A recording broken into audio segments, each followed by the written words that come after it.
पूरा पाषाण काल की एक शाम बीत चुकी है और रात का पहला पहाड़ है। आकाश में चंद्रमा अपनी रश्मियां चारों ओर बिखेर रहा है। दिव्य गुफा के बाहर महाराज मनु अपनी लंबी गोरी पत्नी के साथ एक बड़ी पाषाण शिला पर विराजमान है। सामने एक पाषाण वेदी पर आग जल रही है। तनु और पास नाम के दो पाषाण कालीन मनुष्य 4 बकरों को पकड़कर लाए और अख नाम का मनुष्य पत्थर को छीलकर बनाए गए चाकू से एक एक करके उन बकरों का वध करने लगा। सभी बकरों के सिरों को आग की वेदी में अर्पित कर दिया गया। माता ये लोग पशुओं के सरों को अग्नि में क्यों डाल रहे हैं? पुत्र, ये हम तुम्हारे पितामह ब्रह्मा जी को अर्पित कर रहे हैं। उन्होंने ही तुम्हारे पिता को यह दिव्य जीवन दिया है। क्या ब्रह्मा जी पिताश्री के पिता हैं? नहीं, वह किसी अज्ञात लोक से आए दिव्य पुरुष थे।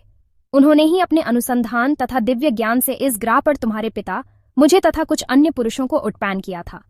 तब हम लोगों का निवास कुछ द्वीप के घने जंगलों के मध्य में था। अत्यधिक गर्मी, विशाल काय सरिसृप और दलदली भूमि आदि दुरु परिस्थितियों के कारण तुम्हारे पिता व कुछ अन्य पुरुषों ने वह द्वीप छोड़कर अन्य स्थानों को चाले जाना ही उचित समझा। प्रियव्रत और उसका भाई उटानपाद दोनों ही माता की बातों को ध्यान से सुन रहे थे। तभी मनु की पत्नी व कबीले की अन्य महिलाएं बलि के पाशुओं की खाल उतारने में व्यस्त हो गईं। कुछ महिलाएं खाल उतारने के बाद पत्थर से बने छुरौन से बलि पाशुओं के मांस के टुकड़े करने लगी। उन टुकड़ों को महाराज और उनके परिवार के समक्ष प्रस्तुत किया गया। फिर उनके समक्ष कुछ फल, सब्जियां और औषधियां भी प्रस्तुत की गईं।